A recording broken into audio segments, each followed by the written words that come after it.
towns along Oahu's leeward coast, but a very special one caught the eye of KITV4's Brenton Awa. Here's Waianae. It's where you live.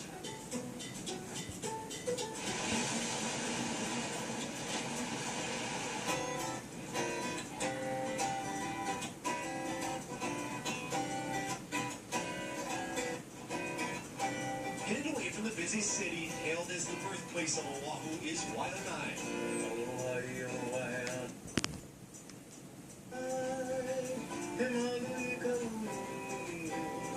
Many describe it in many different ways, through oli or chant, maungalo or myth, ballet like this. But to understand Waianae today, you must first know its past. This is a place once defined by the balance between its people and the land. These terraces represent only a glimpse into the amount of kalo that once spread throughout this valley, and at the sea, Pokai Bay provided the rest, a truly self-sustaining ahupua'a. What they did was to apply that thinking of how to make this environment take care of us, how do we take care of that environment. And so that is how I think the culture evolved.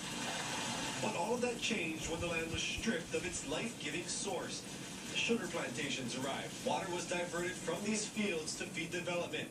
Balance was disrupted. Waianae was reshaped. In many ways remains so to this day. There was a vacuum and a void. It's like when you no longer have the will to survive. And then it's replaced, then you end up with alcoholism, you end up with domestic violence and abuse. The whole story repeats itself. Most everybody in our community depend on EBT, food stamps. Which leads to the Waianae we often hear about, challenged by drugs, crime, and poverty. You see a lot of homeless people. Well, that's a sign that the community understands the disconnection people have with their families. But behind these images lies a movement, one that's gaining momentum with the younger generation. For them, it seems to come so naturally.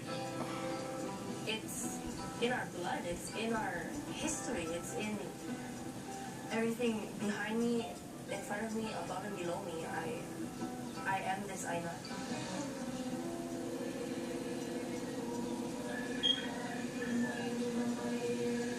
Hawaiians are storytellers.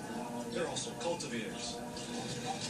Ma'o Farm's doing more than just growing food here. It's weeding out barriers and cultivating future leaders, putting responsibility back in their hands.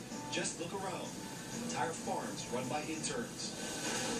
In exchange for their year-round hard work, the program pays for these students to go to college, a benefit that can be life-changing. If it wasn't for Mall, I wouldn't be having my AA degree, my liberals, and I wouldn't be working on my bachelor's.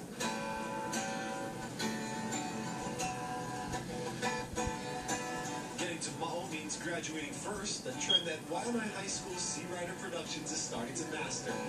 There's a place in the country. 80 to 90% of the program's graduates go to college, well above the school's average, and it all goes back to storytelling. Mom Coco, are you ready? Yes, I'm ready. Watch. This tale took top honors in a national film competition, and it's just one part of the Sea Riders program. We're always experimenting with different types of angles. Journalism's another, and these kids focus on gathering stories from their community. There's a lot of stories in Waianae, I think. A lot of stories on this island that we'll be happy to tell.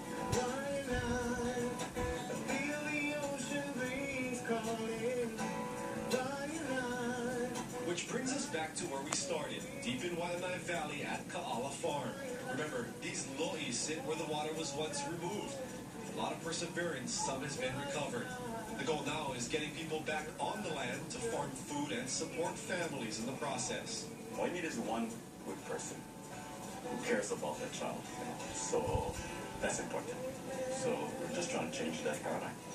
There's still work to be done in restoring the balance, but the signs are there. It's tipping back in the right direction, resting in the hands of its people, restoring the land, resounding in the stories yet to be told. In